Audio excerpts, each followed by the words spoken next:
Hola, buenas tardes. Somos el equipo 6 y el equipo está bien conformado por Serrano Chabrero Jorge Ángel, Telles García y Alessandra, Torres García Fernando, Valenzuela Diego Roberto, Valle de la Rosa Rafael, Vich Pérez Emiliano, servidor, Zarate Linares Noemí y Zaragoza Alcántara Ali. Como primer punto vamos a ver nuestro guión de exposición, en donde en la diapositiva número 1 tenemos la portada, en la cual se presenta el nombre de la institución, la unidad de aprendizaje, el grupo y el equipo. En la diapositiva número 2 se presenta el índice, en donde especificamos cada uno de los temas que fueron asignados.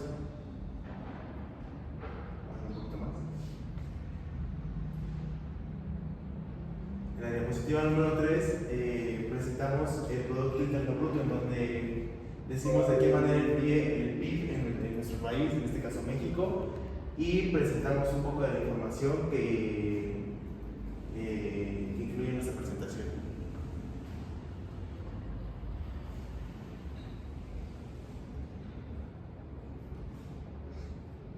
En la diapositiva número 4 presentamos el mercado laboral, en este caso las tasas de desempleo, ocupación, subocupación. Aquí lo presentamos por preguntas, en donde la primera es de qué manera se relaciona el mercado laboral con el rumbo de la economía nacional y el impacto que tiene. Dándole respuestas, le decimos que el mercado laboral está directamente relacionado con el rumbo de la economía porque refleja la capacidad del país para generar oportunidades de empleo y distribuir los beneficios del crecimiento. En este caso, puede ser para allá, no más para allá.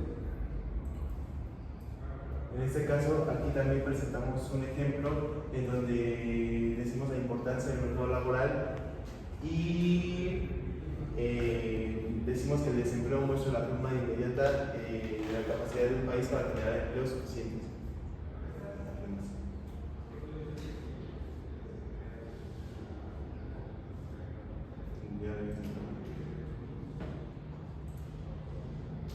En la diapositiva número 5 presentamos indicadores de actividad económica como el IGAE, actividad industrial, manufactura, sector y el sector terciario. También aquí lo manejamos por preguntas, donde la primera pregunta ponemos de qué manera los indicadores de actividad económica reflejan la situación y el rumbo de la economía mexicana y qué impacto tiene. Eso también está relacionado con la diapositiva anterior porque mencionamos la tasa de desempleo.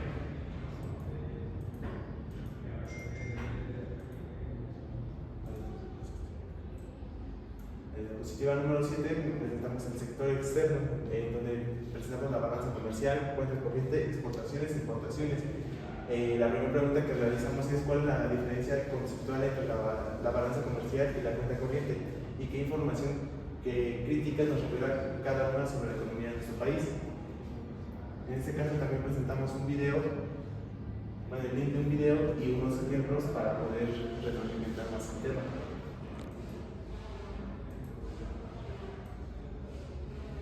En la diapositiva número 8 presentamos indicadores de difusión, donde decimos cuáles son los índices de confianza, encuestas empresariales, etc.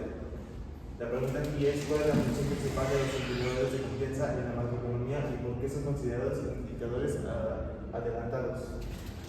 También aquí presentamos un video y un ejemplo en donde decimos que la gran recesión de 2008 y 2009 es un claro ejemplo de cómo la pérdida de confianza puede acelerar una crisis económica.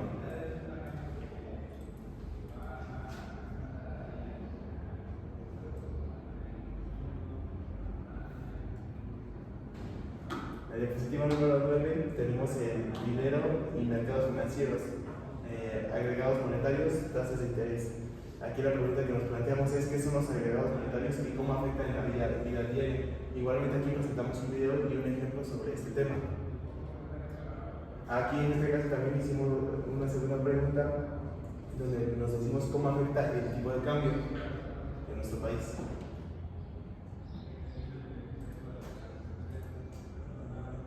La diapositiva número 10 mostramos las finanzas públicas, en donde decimos los ingresos, egresos, déficit fiscal y deuda pública. La pregunta aquí es cómo se clasifican los ingresos del sector público presupuestario.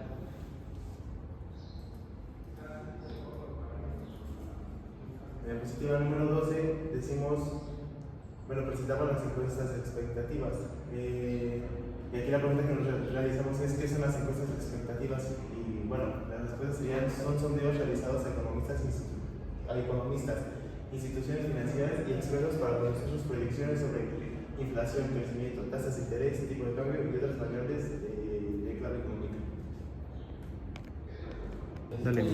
Pasando al punto 13, tenemos que en la diapositiva 13 presentaremos lo que es el objetivo general, la meta amplia y principal de la investigación.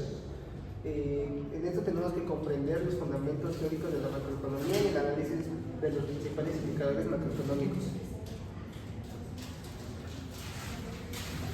Ahora, en la siguiente diapositiva encontraremos el objetivo particular, es la meta más detallada y concreta de lo que se debe cumplir para alcanzar el objetivo general.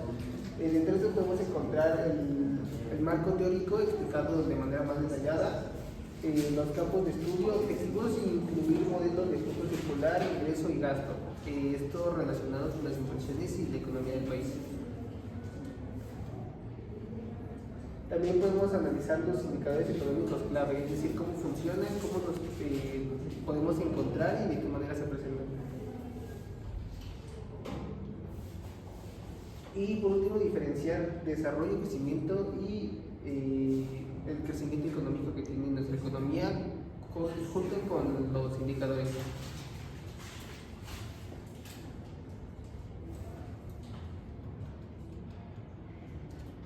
Por último, también podemos encontrar lo que es aplicar herramientas de análisis macroeconómico en contextos reales, utilizando ejemplos actuales del entorno, ejemplos a futuro y predicciones.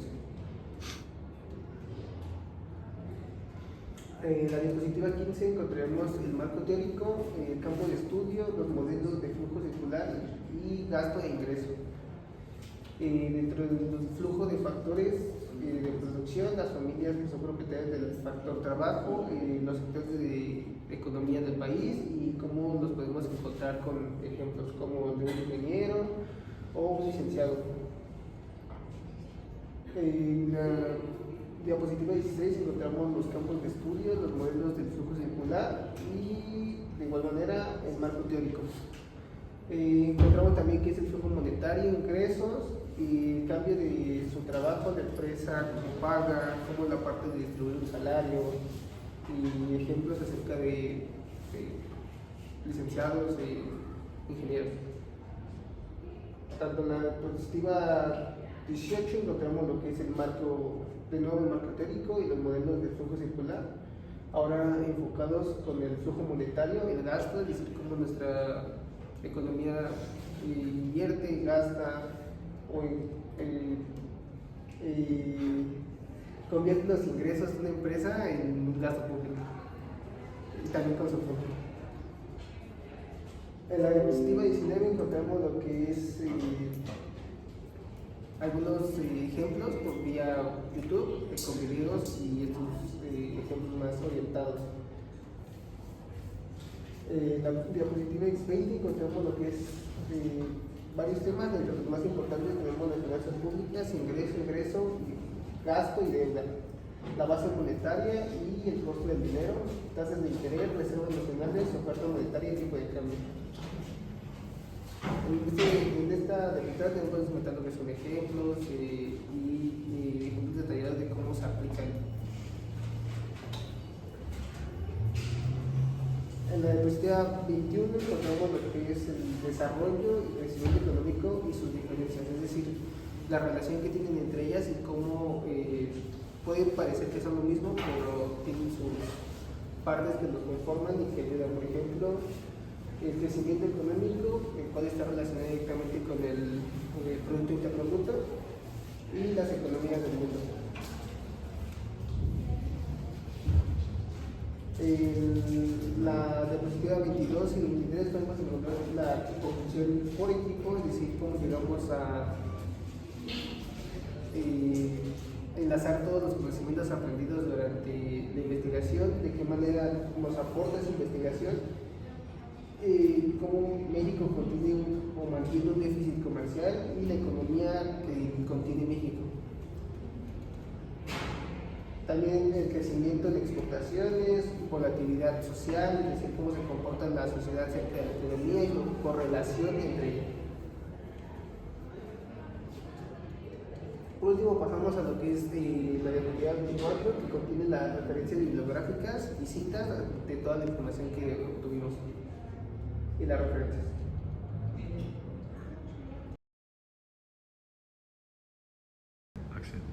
Buenos días, nosotros somos el equipo 6. Yo voy a comenzarles presentando los indicadores que indican. Mi nombre es Ali y pues comencemos. Bueno, como introducción tenemos que los indicadores económicos son como el termómetro de la economía, ya que permiten medir aspectos clave como la producción, el empleo, la inflación, el comercio y las finanzas públicas. En México, instituciones como el INEGI, el Banco de México y la Secretaría de Hacienda y Crédito Público generan esta información. En esta exposición presentaremos los principales indicadores explicados en el libro Lo que indican los indicadores de Jonathan Haidt, para comprender mejor la situación y las perspectivas de la economía mexicana.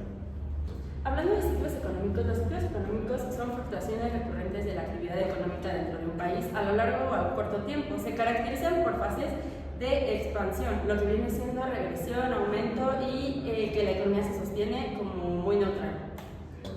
En cuanto al PIB, es el valor monetario de los bienes y servicios producidos dentro de un país dentro de un año o un tercio del año. También sirve como indicador principal para la actividad económica. Lo que quiere decir es que se puede calcular de tres formas: por gasto, por suma y por ingreso o valor agregado. Se explica como un mercado que, al igual que cualquier otro, se rige por la oferta y la demanda, pero en este caso lo que se intercambia es trabajo. Su funcionamiento depende de factores como los salarios, que actúan con el precio del trabajo y pueden ser flexibles o estar sujetos a un salario mínimo legal. El equilibrio entre oferta y demanda de empleo, donde si es el salario es inflexible o está por arriba del punto de equilibrio, se genera desempleo. En cambio, si es flexible o más bajo, el desempleo tiende a disminuir. El concepto del Banco Mundial, el Banco Mundial lo concibe como el espacio donde se genera empleo, un motor clave para transformar economías y sociedades. Se centra en la creación de puestos de trabajo sostenibles, en la equidad y la relación entre el crecimiento económico y la creación de empleo. Hola, ¿qué tal? Mi nombre es Rafael y yo les explicaré sobre la actividad económica y las manufacturas. La actividad económica es el conjunto de procesos de producción, distribución y consumo de bienes y servicios en una sociedad. Para medirlas se utilizan medidores como el Producto Interno Bruto, el Producto Interno Bruto por sector, los indicadores de empleo o desempleo e índices de confianza del consumidor y del productor. Las manufacturas son parte del sector secundario, donde se transforman materias primas en bienes elaborados o semi-elaborados. Un ejemplo claro de esto puede ser los textiles, los automóviles, los alimentos procesados y los aparatos electrónicos.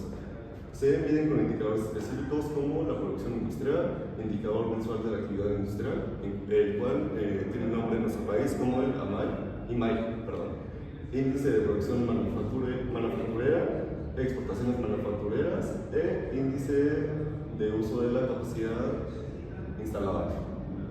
Gracias. A continuación, yo les voy a exponer sobre el ahorro, la inversión y el sector externo. Para empezar, ¿qué es el ahorro?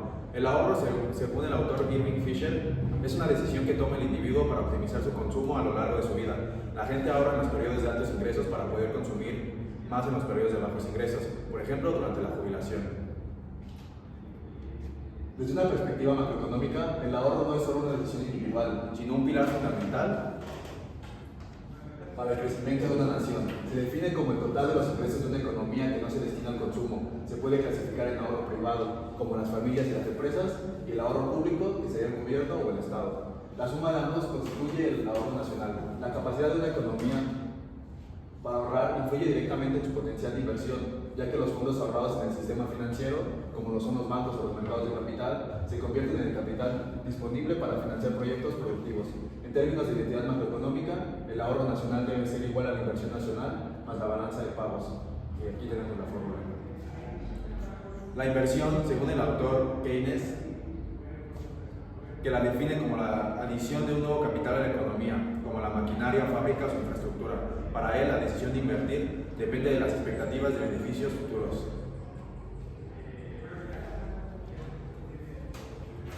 En un contexto macroeconómico, la inversión es el motor principal del crecimiento a largo plazo. Se refiere al gasto total de la economía en bienes de capital, como lo son fábricas, maquinaria y equipo, y en la construcción de viviendas. Se clasifica en inversión fija a muta, que es el gasto de activos fijos, e inversión en inventarios, que son los cambios en la existencia de bienes. Ahora, el sector externo. El sector externo o sector exterior se refiere al conjunto de transacciones económicas que un país realiza con el resto del mundo. Es la forma en que una economía se conecta e interactúa con el contexto internacional. El sector externo es la conexión de una economía con el resto del mundo y es vital para entender su desempeño. A nivel macroeconómico, se analiza a través de la balanza de pagos, que registra todas las transacciones entre los residentes de un país y los del exterior. Esto incluye la cuenta corriente y la cuenta de capital financiera. Yo soy Nia y les voy a hablar sobre la inflación y precios. ¿Qué es la inflación? La inflación no solo refleja choques externos, subidas de energéticos, de precios internacionales, sino también la estructura interna, costos laborales, tarifas autorizadas por el gobierno y expectativas de los agentes económicos. La importancia de la inflación es ver cómo se comportan los precios de servicios versus mercancías, ya que los servicios tienden a reaccionar más despacio, pero pueden mostrar mejor precisión internas más persistentes. Los tipos de inflación. Tenemos la inflación moderada, que los precios suben lentamente, que por ejemplo suben el 2% anual. La hiperinflación, aumentos descontrolados, más del 50% anual. Inflación galopante, los precios crecen rápidamente, por ejemplo un 50% anual.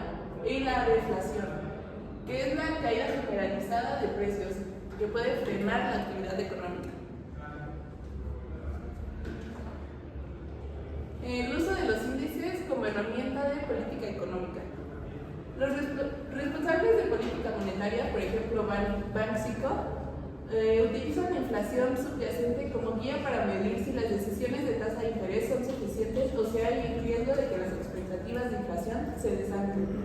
También se discute la importancia de las expectativas, lo que la gente, hogares o empresas esperan que pase con los precios, incluye en sus decisiones, por ejemplo, de gastar ahora, de subir precios, de negociar salarios. Bueno, ahora vamos a pasar con lo que son las finanzas, dinero y riesgo país. Es importante hablar que las finanzas es la disciplina que estudia la administración y la obtención de recursos, tanto de una persona, un sujeto, o hasta de un estado, como en este caso de un país. Es importante resaltar que las finanzas públicas, en la corriente tanto fiscal y política, buscan administrar y estudiar cómo obtener recursos para después invertirlos en lo que es el Estado, es decir, la sociedad, la ciudad, y todas esas, por decirlo así, inversiones o llamadas gasto público. Otro punto importante es el riesgo país, cuál es un indicador que mide la probabilidad de que un país no cumpla con sus obligaciones tanto de pago o obligaciones compromisos internacionales. Es una lista en la cual pues, se puede reflejar la confianza que tienen los países hacia otros. En este caso podemos poner el ejemplo de Argentina, el cual es un país que no tiene tanta solvencia económica para pagar préstamos, y el problema de eso es que su economía se estanca y mundialmente es más difícil encontrar tratados y compromisos con otros países. Suele medirse en puntos básicos y se calcula a partir de la diferencia entre el rendimiento de los bonos de un país frente al Tesoro de Estados Unidos, el cual es puede decirse que es la base de recursos más grande y más segura de todo el mundo, donde todos los países tienen un poco de su dinero o hasta cierto punto una inversión para no tener un problema económico y de ahí puedan solventar sus finanzas. Durante las encuestas de expectativas hemos notado que, bueno, en este caso, por parte de la página del Banco de México, en este caso las encuestas básicamente son una recopilación de información de datos sobre todas aquellas, digamos que, conclusiones o en este caso serían hipótesis sobre los agregados provisionales realizadas en las encuestas, sobre las expectativas de los especialistas en economía.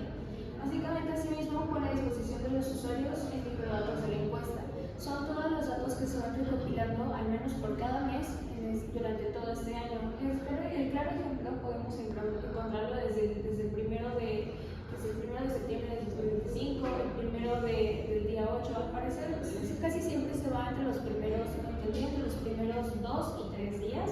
En este caso el día primero, el día 2, y nuevamente regresamos al día primero de cada mes.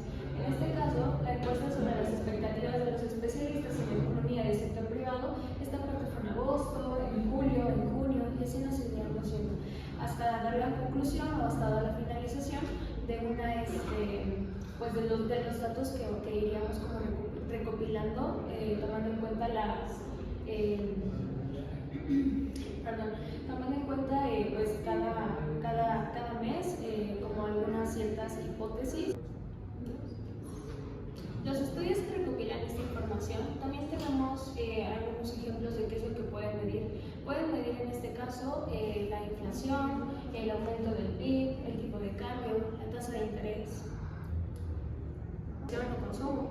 Y finalmente, pues en resumen, estos datos no muestran lo que ya pasó, sino lo que se espera que suceda en este caso pues en la economía, ¿no? Su utilidad es grande porque ayuda a los gobiernos y bancos centrales a diseñar políticas económicas, permiten a las empresas anticiparse a escenarios futuros y finalmente orientan inversionistas en la toma de decisiones. Bueno, en conclusión tenemos que los indicadores económicos permiten conocer la salud y el rumbo de una economía. En México, los datos del INEGI, Banco de México y SHSP ayudan a analizar el crecimiento, el empleo, la inflación y finanzas públicas. Además, la balanza de pagos en cuenta corriente muestra la relación del país con el mundo. Comprender estos indicadores y cómo funcionan, explicado por Jonan G., facilita tomar decisiones informadas y entender los relatos y oportunidades de la economía mexicana.